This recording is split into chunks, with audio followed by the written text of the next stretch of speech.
দেশে গণতন্ত্র ফেরাতে একমাত্র পদ্ধতি সুষ্ঠু ও নিরপেক্ষ নির্বাচন বলে মন্তব্য করেছেন বিএনপি নেতারা। দলের প্রতিষ্ঠার সমাধিতে শ্রদ্ধা নিবেদন শেষে সাংবাদিকদের তিনি এসব কথা বলেন। জাতীয় প্রেসক্লাবে আরেক অনুষ্ঠানে দলটির নেতারা অন্তর্বর্তী সরকারকে জনগণের রোষানলে পড়ার আগেই নির্বাচন দেওয়ার আহ্বান জানান। জাতীয়তাবাদী বাউল দলের 18তম প্রতিষ্ঠাবার্ষিকী উপলক্ষে বিএনপির প্রতিষ্ঠাতা জিয়াউর রহমানের সমাধিতে অঙ্গ সংগঠনটির নেতাকর্মীদের সাথে নিয়ে বিএনপি সিনিয়র নেতারা শ্রদ্ধা নিবেদন করেন।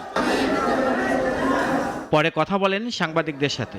নির্বাচন প্রসঙ্গে দলটির নেতারা বলেন, বিএনপি মনে করে স্বাধীনতা ও গণতন্ত্র একে অপরের পরিপূরক। দেশের বর্তমান প্রেক্ষাপটে নির্বাচনের বিকল্প নাই। আমরা দেশে গণতন্ত্র ফিরিয়ে আনতে চাই যত দ্রুত সম্ভব, এবং আমরা চাই সেটা করতে একটি মাত্র পদ্ধতি রয়েছে। সেই পদ্ধতির নাম হচ্ছে সুষ্ঠু নিরপেক্ষ নির্বাচন। এদিকে জাতীয় প্রেস ক্লাবে এক আলোচনা সভায় দলটির নেতারা বলেন, দেশের মানুষ নির্বাচন চায়, কাজেই সরকারকে দ্রুত নির্বাচনের রোডম্যাপ ঘোষণার দাবি জানান তারা।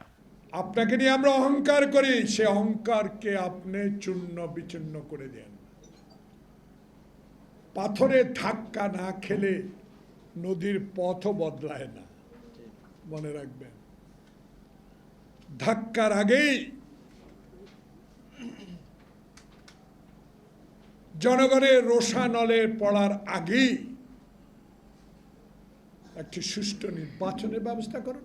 দেশের জনগণের অধিকার ফিরে আনতে সব রাজনৈতিক দলগুলোকে ঐক্যবদ্ধভাবে এগিয়ে আসার আহ্বান জানান বিএনপি নেতারা। রোড ম্যাপ ঠিক আছে কি নাই। রাশেদুল কাদির, নাগরিক, ঢাকা।